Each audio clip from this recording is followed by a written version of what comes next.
Hi guys, welcome back to my YouTube channel. In this video guys, I'm gonna share to you how to do a sequence routine.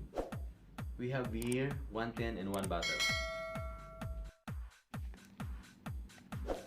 So first move, we're gonna adjust the 1 bottle, followed by tin, insert. Again, we need to adjust 1 bottle, insert the tin in the same hand. That's the first step. Second move, we call it behind the back. 1 bottle, throw behind the back, then catch by the other hand.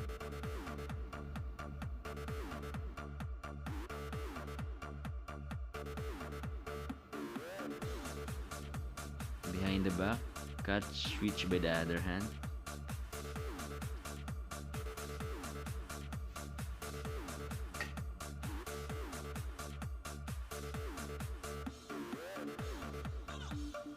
Behind the back, then catch.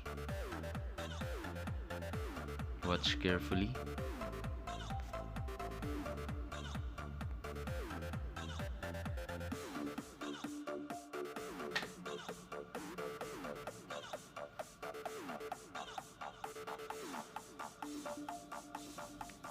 The last but not the least move, cut, over the head switch, 1-2 step, then pour. And don't forget to smile. Again, cut, over the head switch, then 1-2 step, pour, and don't forget to smile on the audience.